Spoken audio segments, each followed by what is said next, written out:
मंच पर विराजमान परम आदरणीय स्वामी जी और सभी विद्युतगण एवं आर्य बहनों और भाइयों, सुबह से ये काफी चर्चा चल रही है कि हमें हिंदी भाषा, राष्ट्रभाषा, संस्कृत भाषा, आर्य समाज का उत्थान कैसे आगे बढ़े। ये एक महीना पहले YMCA में एक चर्चा थी कि महिलाएं एवं भ्रूण हत्या के ऊपर एक सरदार जी अपनी स्पीच दे रहे थे। ओवरहेड प्रोजेक्टर पे उन्होंने मनुस्मृति का एक श्लोक लिखा और बोले कि मनुस्मृति में लिखा है कि महिलाओं को जूते मारो, बच्चों को मार दो, भ्रूण हत्या का मनुस्मृति में उल्लेख है। मैं वही बैठा हुआ था, मैंने सरदार जी का नीचे उतर चला, भागो ऐसे। सरदार जी चुप रह गए, दंग रह गए और वो बोले कि ये मैंने इंटरनेट से लिया, मनुस्मृति में लिखा हुआ। इसका मतलब ये साफ है कि आर्य समाज अपने काम को सही ढंग से पेश नहीं कर पाई।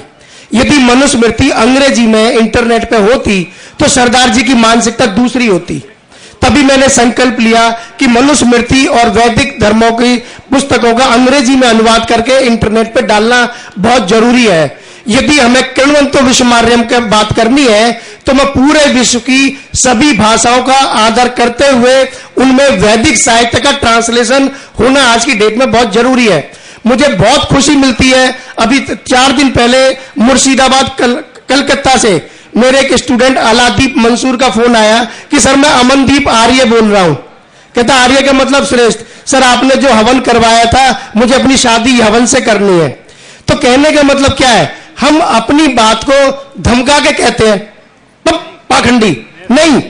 हम यदि अपनी बात को प्यार से, तरीके से, सिस्टम से, डू एज रोमन्स डू, जैसा बच्चे चाहते ऐसे ही भाषा में यदि हम अपनी बात को रखें तो आर्य समाज दिन दूनी रात चौगनी होगी। नहीं तो स्पीच खोखी रह जाएंगी, कोई रिजल्ट नहीं मिलेगा, कुछ नहीं होगा, समारोह होते रहेंगे, चलते रहेंगे। आर्य समाज मंदिर में साप्ताहिक यज्ञ में 7-8 लोग ही आते हैं। इसलिए हमें अपने बच्चों को यदि आर्य समाज में लाना है तो उनकी मर्जी का साहित्य बनाना होगा और उनको बहुत प्यार से, सिस्टम से समझाना होगा। धन्यवाद।